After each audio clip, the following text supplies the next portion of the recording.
Nguhaye ikaze mu mwanya w'ubuhanuzi, muri iyi saha y'ubuhanuzi, muri iyi saha yo kuganira n'Imana. Ndagushimiye cyane wowe uhora unkurikirana hano kuri Team of God TV. Ngiye tugiye kubana muri uyu mwanya w'ubuhanuzi, nitwa Prophete Alexis. Wagize neza gukora subscribe, ugira neza kudukurikirana uko bwije n'uko bukeye. Ndibaza nawe utarahisemo nabi, wahisemo neza, kubera yuko uko bwije n'uko bukeye, isaha ku yindi tugenda tukugezaho ubuhanuzi, tugenda tukugezaho ubuhamya, tugenda tukugezaho inkuru zicukumbuye z'iyobokamana utabasha gusanga ahandi uretse hano kuri Team of God TV.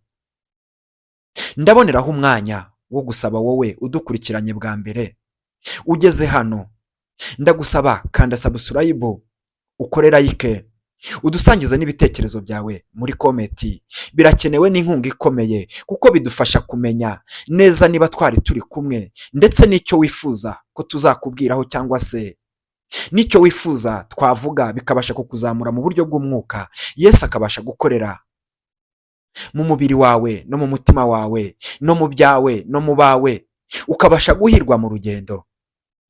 Nibyo koko rero, ntiwibeshye, tugeze mu mwanya w'ubuhanuzi budasanzwe. Hari icyo Imana intumye ku buzima bwawe no ku mibereho yawe muri iyi saha tugezemo. Ndagira ngo ntize iminota mikeya, ntabwo ndi bugutindire. Ndagusabye mbanze ngabanukirwe nanjye nkubwire icyo Imana ishyize ku mutima kugira ngo mbashe kukikugezaho. Reka nongere nkwibutse, aha wageze ni kuri Team of God TV. Njyewe nitwa Prophete Alexis. Nibyo koko ndi umuhanuzi wabyumvishije neza, gusa ndifuza ko nawe iyi saha iyi video yarangira ubuzima bwawe buhindutse, nawe ubaye umukozi w'Imana, ubaye umunyamwuka. Niyo ntego yanjye,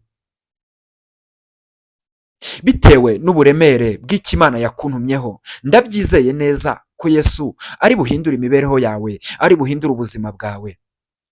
Ndagusaba umwanya mutoya kugira ngo tubanze twiragize Imana izibane natwe muri ubu buhanuzi, izidushyigikire, dutangirane nayo, dusozanye nayo nk'uko bisanzwe. Abo dusanzwe tubana, iri jambo si ubwa mbere baryumvishije.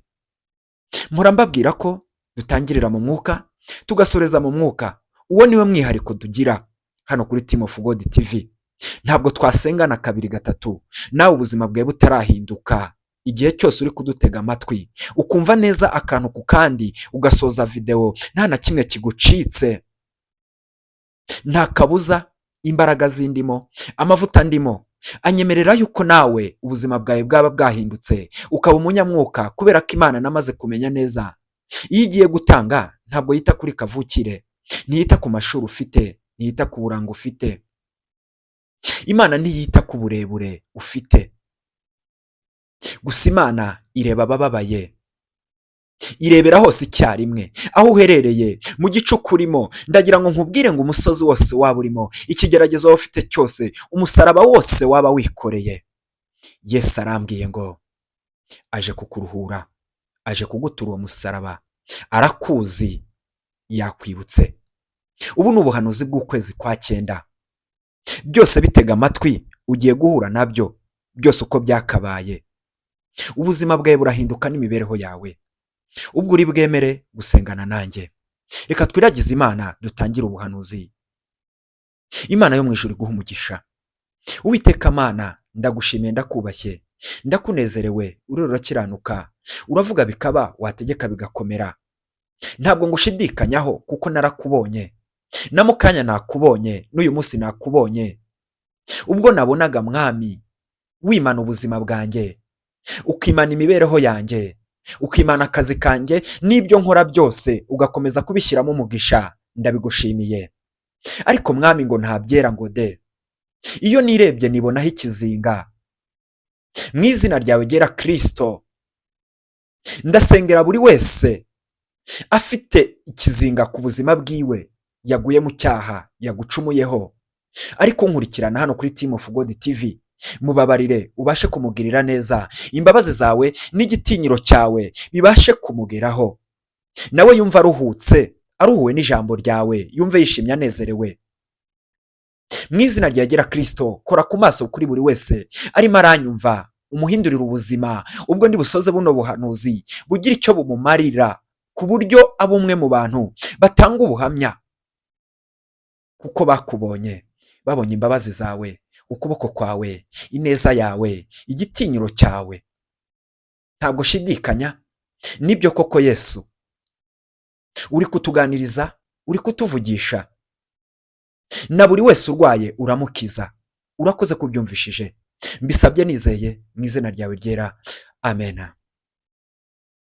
Imana yo mu ijuru iguha umugisha, sinabura kuwugusabira rwose, ndabizi neza ko mbifitiye ububasha, kuko Bibiliya ubwayo iravuga ngo icyo tuzahambira mu isi no mu ijuru kizahambirirwa, icyo tuzahambura mu isi no mu ijuru kizahamburwa. Ngusabiye imbabazi z'Imana, wowe wari warihebye, waragiye kure, ukavuga ko uri uwo gupfa, uri uwo kurimbura, uri uwo kurimburwa. Ndagira ngo nkubwire ngo izi saha imbabazi z'Imana zije mu buzima bwawe, uhawe amahirwe ya kabiri. Watura ijambo rivuga ngo nizera ko Yesu ari umwami n'umukiza mu buzima bwanjye. Nibyo koko wanyumvishije neza, urahita wakira imbabazi zidasanzwe, udakeneye umuntu adasanzwe mu buzima bwawe. Uretse kwatura iryo jambo gusa, Yesu arahita aba umuremyi mu mutima wawe no mu mibereho yawe, ubuzima bwawe buhinduke, utangire uhirwe muri byose. Karande igende, inyatsi igende, ibibazo by'uruhuri, by'uruzitizi, by'uruhurirane byari biri ku buzima bwawe birahita birangira. Ndumva nyuzwe kandi nejejwe no kugira ngo nongere nkwibutse aya magambo. Dutangirira mu mwuka tugasoreza mu mwuka. Iyi ni Team of God TV wagezeho. Ngewe nitwa Prophet Alexis. Reka nkomeze mugezeho buno buhanuzi. Dutangire. Turasoma mu gitabo cy'ubutumwa bwiza uko bwanditswe na Matayo, igice cyaho cya 16, umurongo waho wa 23 na 24. Reka duhere kuri 24, ahandi tuhasimbuke. Wumva ubuhanuzi Imana yampaye ku buzima bwawe. Haranditswe ngo, maze Yesu abwira abigishwa be ati, umuntu nashaka kunkurikira yiyange, yikorera umusaraba we ankurikire. Kuko ushaka kurengera ubugingo bwe azabubura, ariko utita ku bugingo bwe ku bwanjye azabubona. Nibyo koko ubyumvishije neza. Somye mu butumwa bwiza uko bwanditswe na Matayo.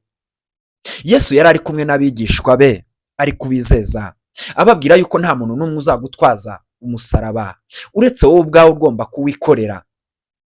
Nanjye nkuzaniye ubuhanuzi budasanzwe, ubuzima urimo nta wundi muntu yabuhindura uretse Imana, uretse kwizera ko Yesu ari umwami n'umukiza mu buzima bwawe bugahinduka. Ndagira ngo uhumirize gatoya, utekereze ahashize hawe. Wagerageze kwitwaraho neza abantu, ugerageza kubabanira neza, ugerageza gukora neza kugira ngo urebe ko bakuzamura, bakugeza aho wifuza kugera, ariko ibyo byose ntabwo byaguhiriye. Unyumvishije neza? Ibyo ni ibigaragaza ko nta muntu n'umwe ugufiteho ububasha bwo kukwica cyangwa bwo kuguhindurira ubuzima igihe cyose Imana itagufunguriye umugisha wawe.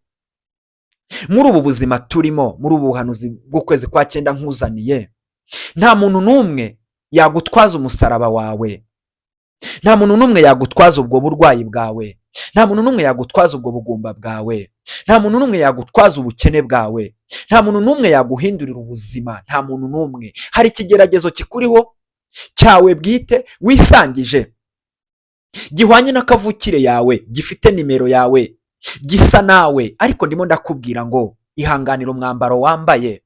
Abantu benshi mwanga kurimba umwambaro w'igisebo, ariko nibyo koko Imana ntabwo iyobewe yuko uwo mwambaro yawukwambitse.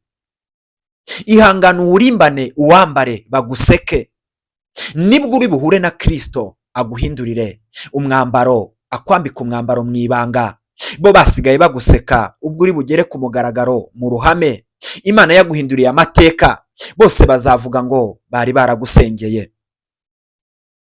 Nibyo koko ndagushimiye. Imana yo mu ijuru iguha amafaranga muri uku kwezi. urakoze kubana natwe hano kuri Team of God.